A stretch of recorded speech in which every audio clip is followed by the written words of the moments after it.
যে দেখুন এটা এই আমি 2 ঘন্টার অধিক সিদ্ধ করেছি। সিদ্ধ করার পরে আমি এটা ঠান্ডা করেছি। ঠান্ডা করার পরে মূলত আমি এটা এই ছুরি দিয়েই ছিলেছি। যে দেখুন একেবারে কত ফ্রেশ। এই যে আপনারা ঠান্ডা করার পরে যদি ছিলাইতে চান তাহলে এই যে এভাবে ছুরি দিয়ে ছিলাইতে পারবেন।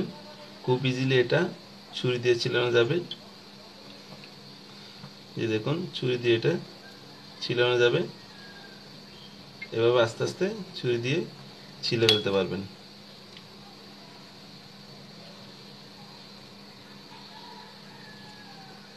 আর আর একটু যদি চামড়াটা মোটা হয় তাহলে তো এভাবে টান দিলে হয়ে যাবে। এটা একটু পাতলা চামড়া, এর জন্য মূলত এটা ছিলানোতে একটু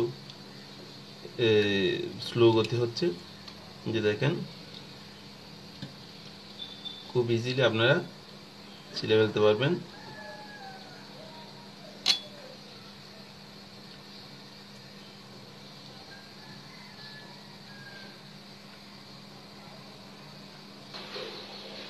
এরপর দেখুন এটা এই টাটকা গরম থেকে নামিয়েছি, এই চুলা থেকে নামিয়েছি টাটকা গরম।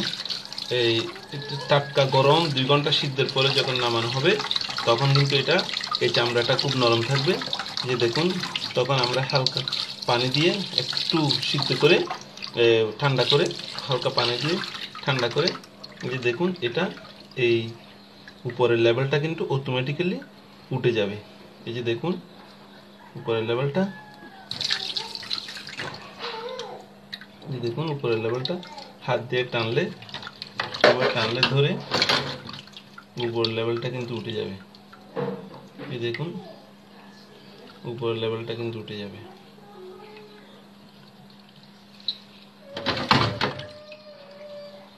দেখুন উপরের লেভেলটা উঠে যাবে।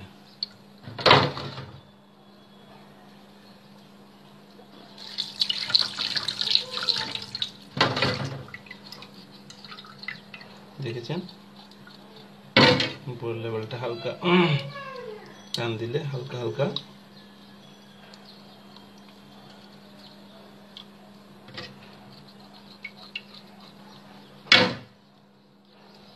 উঠে যাবে।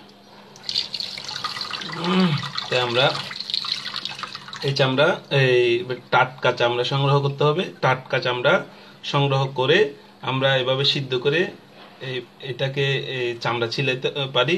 আর যদি একসাথে চামড়া অনেকগুলো হওয়ার কারণে আমরা করতে না চাই, আমরা টুকরো টুকরো করে কেটে ফ্রিজে সংরক্ষণ করতে পারি। ফ্রিজে সংরক্ষণ করে পরে আমরা এভাবে চামড়াটা ছিলাইতে পারি। চামড়াটা যে পশম উঠানোর কাজটা আমরা পরেও করতে পারি। এই যে দেখুন চামড়াটা কিভাবে উঠে যাচ্ছে, দেখেছেন?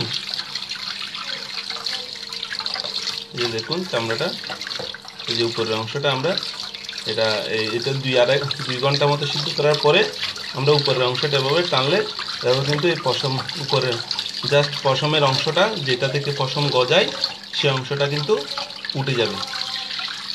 দেখেছেন কত সুন্দর করে উঠে যাচ্ছে?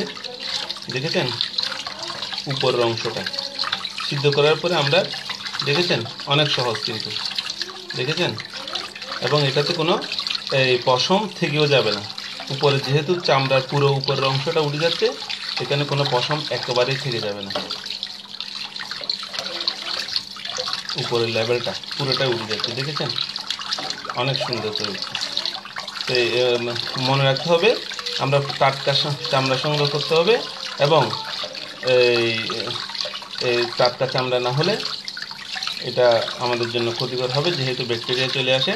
চামড়া হোক, গোশত হোক, যে কোনো জায়গায় ব্যাকটেরিয়া চলে আসে এই জন্য। তো এই চামড়ার খাওয়ার মূল্যর চেয়ে কিন্তু ব্যবহারের মূল্য অনেক বেশি। এই জন্য আমাদেরকে চেষ্টা করতে হবে এটা যেন আস্তে আস্তে আমরা খাওয়ার দিকে ব্যবহারের দিকে, বিশেষ করে ধরেন জায়নামাজ বানানো যায়, মাদুরা বানানো যায়। তা আমরা আস্তে আস্তে চেষ্টা করব ওগুলো শিখে আপনাদেরকে দেখাতে। পরে আমরা আপনাদেরকে দেখালে আপনারা আশা করি খাওয়ার চেয়ে ব্যবহারের গুরুত্বের দিকে নজর দিবেন। আপাতত আমরা এই যেহেতু এটা হালাল জিনিস, আমরা এই চামড়া খাওয়ার ব্যবস্থা করতে পারি।